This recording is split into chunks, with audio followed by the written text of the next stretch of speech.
کیا ایک شخص مرید تو ہے لیکن وہ دوبارہ مرید ہونا چاہتا ہے کسی دوسرے پیر سے، تو کیا ہو سکتا ہے ایسا؟ اعلیٰ حضرت امام احمد رضا علیہ رحمۃ و رضوان نے فتاوی جلد نمبر 9 میں ایک بڑی اچھی بات صحیح فرمائی. ارشاد فرماتے ہیں ایک بیٹے کے دو باپ نہیں ہوتے، ایک بیوی کے دو شوہر نہیں ہوتے، لہٰذا ایک مرید کے دو پیر نہیں ہوتے. اگر اس کا پیر جامع شریعت و طریقت ہے تو اس کی بیعت ختم کرنے کی اجازت نہیں ہے. یہ گناہ بھی ہے، یہ پیر کی اظہار ثانی بھی ہے. اس میں کوئی شرعی خرابی نہ ہو اور پیر کو اس کی بیعت توڑ کے اور دوسرے مرید ہونا چلا جائے تو یہ اس کی اجازت نہیں ہے. ہاں اگر پیر جامع شرائط نہیں ہے، پیر کی جو شرطیں ہونا چاہیے وہ اس کے اندر موجود نہیں ہے، تو اس صورت میں وہ کسی سے بھی بیعت کر سکتا ہے. کیا وہابیوں کی مسجد میں روزانہ اپنی تنہا نماز ادا کر سکتے ہیں؟ آپ نے ایسا نام لے دیا، کیا بتائیں میرے بھائی، نام لینے میں کراہت محسوس ہوتی ہے. تو بہرحال اللہ تبارک و تعالیٰ تمام مسئلوں سے ہمیں آپ سب کو بچنے کی توفیق عطا فرمائے. تمام امت رسول اللہ کو اللہ تبارک و تعالیٰ ان بے دینوں سے، بد مذہبوں سے اور تمام گستاخ فرقوں سے اللہ دور رہنے کی توفیق رفیق عطا فرمائے. بہرحال ان کے پیچھے تو نماز پڑھنے کی اجازت ہے ہی نہیں، ہے نا. اور اگر وہ دیابنا وہابیہ ہی کی تعمیر کردہ مسجد ہے تو تنہا بھی اس مسجد میں نماز پڑھنے سے اپنے آپ کو دور رکھنا چاہیے. کیا کسی ولی کو، ایک صادق علی صاحب ہیں، انہوں نے سوال بھیجا ہے کہ کیا کسی ولی کو ایشور کا اوتار کہہ سکتے ہیں؟ اور یہ وضاحت کی انہوں نے کہ ہمارے مسجد کے امام صاحب نے تقریر کرتے وقت سیدی اعلیٰ حضرت علیہ رحمت و رضوان کو ایشور کا اوتار کہا ہے. استغفر اللہ ربی من کل ذنب و اتوب الیہ. ہمارے اسلام میں اس طرح کے عقائد ہرگز نہیں ہیں، یہ دیگر مذاہب میں اس طرح کے عقائد ہیں. ہمارے اسلام میں اس طرح کا کوئی عقیدہ نہیں ہے. ولی تو چھوڑیے، کسی پیغمبر کو بھی خدا کا اوتار نہیں کہا جا سکتا ہے نا، جائز نہیں ہے. لہذا جن صاحب نے یہ جملہ استعمال کیا ہے ان کو رجوع کر کے اسے توبہ کرنا چاہیے. ہندا کی شادی زید سے ہوئی اور کچھ سال ہندا اور زید ساتھ میں رہے، لیکن اس کے بعد زید کہیں چلا گیا. زید کو گئے 3 سال ہو گئے ہیں، اس کی کوئی خبر نہیں ہے. تو اب زید کی بیوی ہندا کیا دوسرا نکاح کر سکتی ہے؟ دیکھیے ایسا ہے، یہ مسئلہ بڑی اہمیت کا حامل ہے، اور امام اعظم کا مذہب مہذب تو یہ ہے کہ اگر شوہر غائب ہو جائے تو شوہر کی 70 سال عمر ہونے تک اس کا انتظار کیا جائے. یہ امام اعظم کا مذہب ہے. امام مالک کا مذہب یہ ہے کہ 4 سال انتظار کیا جائے.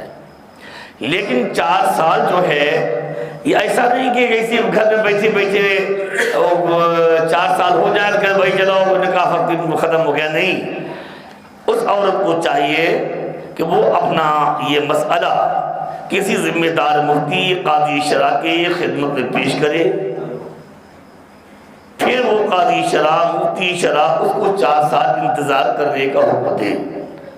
تو یہ بعد مرافعہ، یعنی یہ مقدمہ قاضی کے یہاں پیش ہونے کے بعد 4 سال انتظار کرے اور 4 سال اس کی تحقیق کی جاتی رہے. اگر وہ دستیاب نہ ہو تو پھر قاضی شرع نکاح کو فسخ کر دے گا، اور نکاح فسخ کرنے کے بعد شوہر کو مردہ قرار دے کر اس کو 4 مہینہ 10 دن عدت گزارنے کا حکم دے گا. پھر اس کے بعد میں اس کو دوسرا نکاح کرنے کی اجازت ہوگی. ایک بات ہوگی.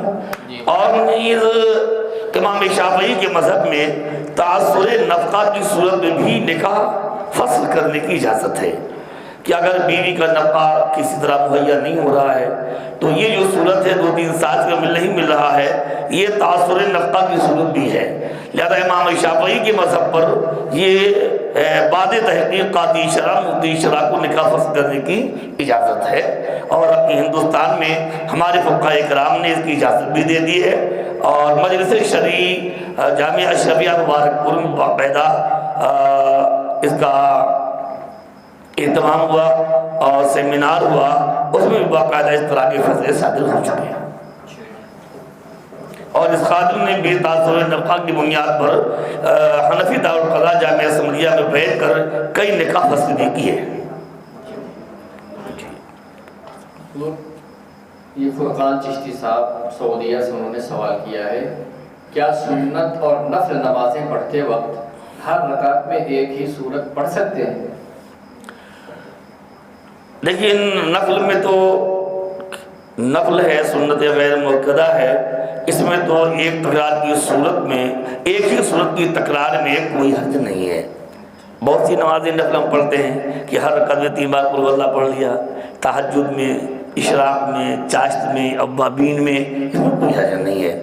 ہاں فرائض میں ایک صورت کی تکرار سے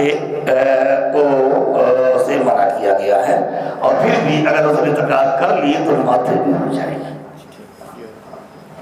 اگر کوئی شخص اکیلے فرض نماز پڑھ رہا ہے تو تیسری اور چوتھی رکعت میں ثنا پڑھنا اور سورت ملانا اس پر کیا ضروری ہے یا نہیں؟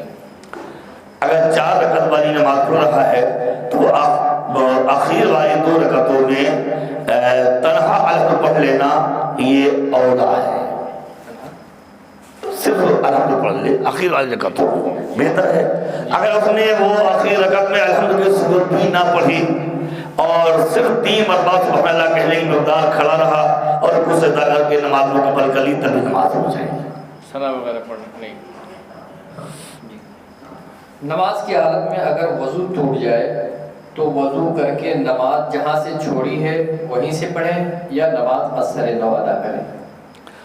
اگر اس کا وضو ٹوٹ گیا اور جا کے اس نے وضو بنایا اور نماز توڑنے والا کوئی کام نہیں کیا، چلو چائے پی لیں اس کے بعد میں وضو بنا لیتے پھر وہی شروع کر دیتے ہیں، تو وہ اگر کوئی ایسا کام نہیں کیا اور گیا وضو بنایا، وضو بنا کر واپس آیا تو جہاں سے چھوڑ کر گیا تھا وہاں وہیں سے نماز آ کر پڑھ سکتا ہے، پھر بھی اثر نو پڑھ لینا یہ افضل اور مستحب ہے۔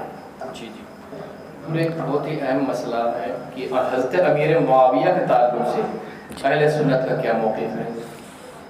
ماشاءاللہ بہت اچھا سوال کیا ہے، اور آپ نے اہل سنت کا موقف پوچھا ہے تو میں موقف آپ کی خدمت میں حاضر کرتا ہوں۔ حضرت امیر معاویہ رضی اللہ تعالیٰ عنہ یہ اللہ کے نبی صلی اللہ علیہ وآلہ وسلم کے صحابی ہیں، اور کسی بھی صحابی رسول کی بارگاہ میں بے ادبی کرنے کی ہرگز اجازت نہیں ہے۔ حضرت امیر معاویہ اور سرکار مولا کائنات کے درمیان جو مشاجرات ہوئے، مثلا جنگ صفین ہو گئی، اس میں کوئی شک نہیں کہ حق سرکار مولا کائنات ہی کے ساتھ تھا، لیکن یہ امیر معاویہ علیہ الرحمہ و رضوان یہ صحابی رسول ہیں، اور قرآن کریم نے یوں اعلان کیا کل وعد اللہ الحسنہ، اللہ نے تمام صحابہ سے مغفرت کا حسنہ کا وعدہ کر لیا ہے۔ تو وہ خدا قدیر جو سزا و جزا کا مالک ہے، جب وہ قرآن معافی کا اعلان کر رہا ہے تو ہمیں لعن طار کرنے کی ہرگز اجازت نہیں ہے۔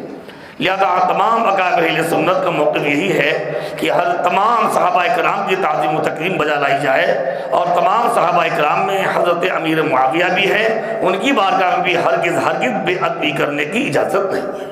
یہی تمام اہل سنت کا موقف ہے۔ اب وہ لوگ کچھ لوگ بھی ہیں جو کہتے ہیں کہ مسلم شریف میں یہ روایت ہے اور فلاں کتاب میں یہ روایت ہے اور فلاں کتاب میں یہ روایت ہے، تو الحمدللہ ایسا نہیں ہے کہ ہمارا علم بہت اقوا اور اعلیٰ ہے، ہم کثیر المطالعہ ہیں، اور جو ہمارے اکابر گزر گئے ان کی نظروں میں یہ روایات نہیں دیں، ایسا نہیں ہے۔ ان کا علم ہم سے بہت بہتر تھا، اور انہوں نے جس طرح دین کو سمجھا ہم نہیں سمجھ میں پائیں گے۔ ان کا دین ان کی دینداری، ان کا علم، ان کا عمل، ان کا تقوی، ان کی پرہیزگاری، ان کا تفقہ بہت بلند و بالا تھا. ہم ان کے قدموں کی خاک بھی نہیں ہے، لہذا انہوں نے جو راستہ اختیار کیا ہے اسی موقع پر ہم سب کو قائم رہنا چاہیے.